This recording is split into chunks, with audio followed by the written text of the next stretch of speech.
श्री सद्गुरु सत्यदत्त चरणविंदाभ्या नमः। द्वितीय अध्यायः प्रारंभः। श्री गणेशाय नमः।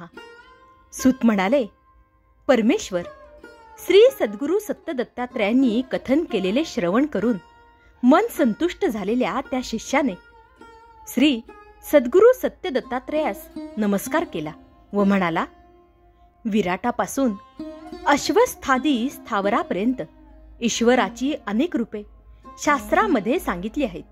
त्यातील अर्चनीय व मोक्ष सिद्धी देणारा कोण ते मला सांगा. श्री सद्गुरु सत्यदत्तात्रय म्हणाले, माझ्या कृपा प्रसादाने युक्त असलेले ते आपापल्या अधिकारानुसार फल देणारे आहेत. पण सर्व स्वरूप अशा माझ्या उपासनेमुळे चित्तातील काम क्रोधादी मलांचा नाश होतो.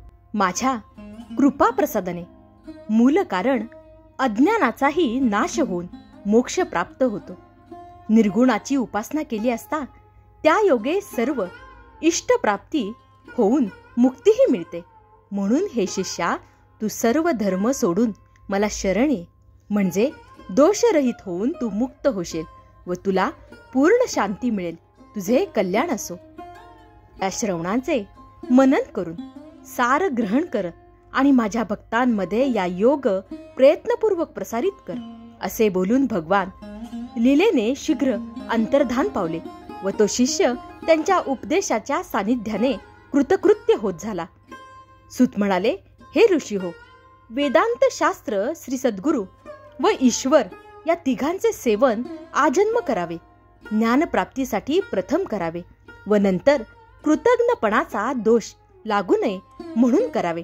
अशा प्रकारे शास्त्रज्ञा मनात आणून तो शिष्य प्रेम निर्भर होऊन श्री सद्गुरु सत्यदत्तात्रयांचे पूजन करत झाला. पौर्णिमा, संक्रांत, गुरुवार अथवा कोणत्याही शुभकाली उपोषण करून गंध पुष्पादी सर्व पूजा साहित्य जमवून विधियुक्त 7 आवरण देवतासह श्री सद्गुरु सत्यदत्तात्रयांचे पूजन करता झाला. साखर, गव्हाचा रवा व तूप हे पदार्थ समप्रमाणात पण 1.25 पट या प्रमाणात घेऊन उत्तम प्रकारे दुधात शिजवून त्यात वेलदोडे, बेदाणा, केशर घालून नैवेद्य तयार केला. तो नैवेद्य त्या शिष्याने श्री सद्गुरु सत्यदत्तात्रयास अर्पण केला. आप्त बांधवांसह त्याने तो प्रसाद ग्रहण केला.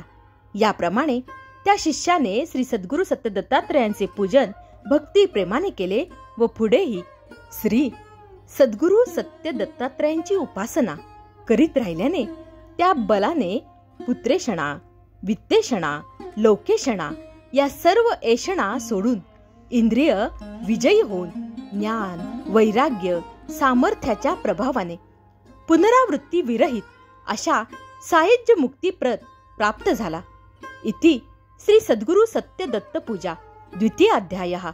ओम श्री गुरुदत्तात्रय श्रीपाद श्री वल्लभाय नमः. जय जय रघुवीर समर्थ.